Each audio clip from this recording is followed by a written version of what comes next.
తెలంగాణ ఆడబిడ్డలకు అండగా ఉంటానన్న ముఖ్యమంత్రి ఢిల్లీలో సోనియమ్మకు మాత్రం బానిసగా మిగిలిపోయారు. మీకు మీరు నరేంద్ర మోడీ గారితో ఎలా పోల్చుకుంటారు అనేది ఇంకా కూడా అర్థం కాని విషయం. నరేంద్ర మోడీ గారికి మీకు పులికి పిల్లికి ఉన్న తేడా ఉంది. ఢిల్లీ పిల్లి రేవంత్ రెడ్డి.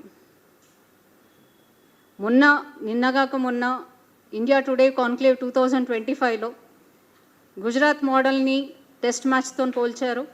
అలాగే తెలంగాణ మోడల్ని 2020తోని మ్యాచ్తో మీరే పోల్చారు. అంటే మీరే ఒప్పుకున్నారు టెస్ట్ మ్యాచ్ చాలా రోజులు నడుస్తుంది, ఇక మీద కూడా నడవబోతుంది. మీది వన్ డే మ్యాచ్, వన్ డేగానే మీ షో మిగిలిపోయే రోజు రానున్న రోజుల్లో ఉంటాయని మీరు ఈ సందర్భంగా తెలియజేస్తున్నాను. రేవంత్ రెడ్డి గారు మహిళలకు ఇచ్చిన హామీలు కొండంత హామీలు ఇచ్చి దాన్ని రవ్వంతా కూడా అమలు చేయకుండా రేవంత్ రెడ్డి గారి పేరుని రేవతి రెడ్డిగా మార్చుకుంటే బాగుంటుంది. అప్పుడే మీకు మహిళల్ని మోసం ఎలా చేశారా అనేది మీకు గుర్తొస్తుందని ఈ సందర్భంగా తెలియజేస్తున్నాను.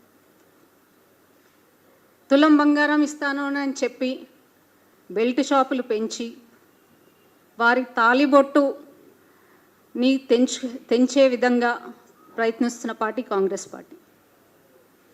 ఉచిత బస్సు ప్రయాణం పేరుతో రాష్ట్ర ఉచిత బస్సు పథకాన్ని కూడా కేంద్ర ప్రభుత్వం ఇచ్చిన ఎలక్ట్రిక్ బస్సులే ఇప్పటికీ కూడా ఉపయోగిస్తున్నారు. 2024 సంవత్సరానికి రాష్ట్రంలో రైతు, మహిళ, యువత నామ సంవత్సర సంకల్పం తీసుకొస్తామన్న రేవంత్ రెడ్డి గారు 2500 ఇవ్వకపోవడమే మీ సంకల్పమా?